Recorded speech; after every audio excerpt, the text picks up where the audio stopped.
Les petits riens du quotidien sont des moments suspendus qui nous font sourire, que l'on oublie parfois, si vite, même si nous en vivons plusieurs par jour. Ce jour-là, j'avais loupé le carrosse. Les chevaux allaient trop vite. Contrairement à la charrue que je transportais, je décidai donc de partir à pied à la prochaine étape. Un carrosse plus petit se présenta, je montai avec joie, quand les chevaux commencèrent à s'emballer. Je me tenais fermement pour ne pas tomber. Je crois bien que je venais de rencontrer Speedy Gonzales, pour ceux qui ont connu savent de qui je parle. Pour les autres, comme d'habitude, faites votre chemin d'investigation dans le monde d'hier.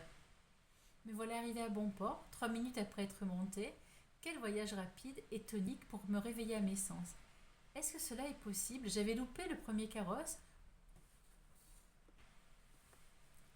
En tout cas, me semblait-il que j'aurais dû retard sur l'horloge prévue. Celui-ci me semble-t-il tout à fait pratique pour réaliser ses rêves.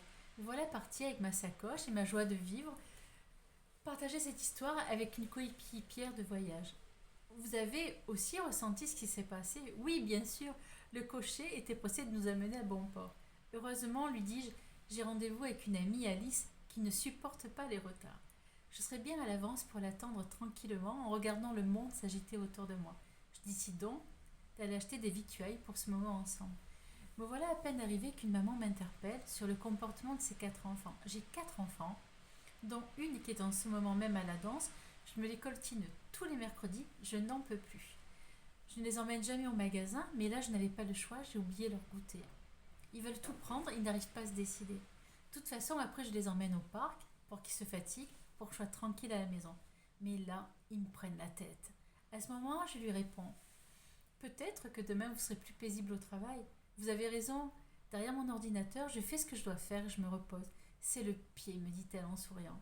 La voilà à crier: Marilou, Ange, Cyrielle, venez, on passe à la caisse.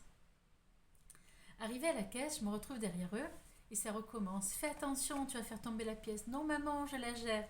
C'est tellement bien géré que la pièce tombe dans le tapis roulant, non pas celui du rêve bleu, mais dans le tapis qui s'enroule sur lui-même. Et oui, ça existe maintenant depuis si longtemps que l'on a oublié tous ces changements dans notre vie qui font partie de notre quotidien. Le petit ange a perdu ses 10 sous et a donc en même temps l'impossibilité de s'acheter un gros paquet de bonbons, c'est ce qu'il exprime à sa mère. À ce moment-là, la caissière se lève et lui remet des petits sous, ainsi qu'aux deux autres petits-enfants. C'est réglé, enfin, presque. C'est ce que l'on pense. Pendant ce temps, les enfants partent avec leur trésor en s'imaginant les prochains achats qu'ils pourront faire.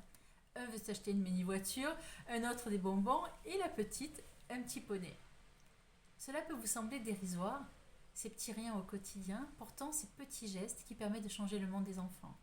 Ces enfants ne se souviendront pas qu'il s'agissait de 10 centimes ou qu'ils avaient eu tous en cadeau un trésor suffisant pour réaliser leurs rêves. Je ne sais pas si vous êtes reconnecté à la magie de votre enfance. Ce que je sais, c'est qu'il est bien possible qu'à partir d'aujourd'hui, vous soyez en lien avec le petit enfant qui avait de très grands rêves qui vont revenir pour vous titiller, pour que vous puissiez les réaliser. Si tel est le cas, vous pouvez vous remercier d'avoir ouvert la porte à ces petits riens du quotidien.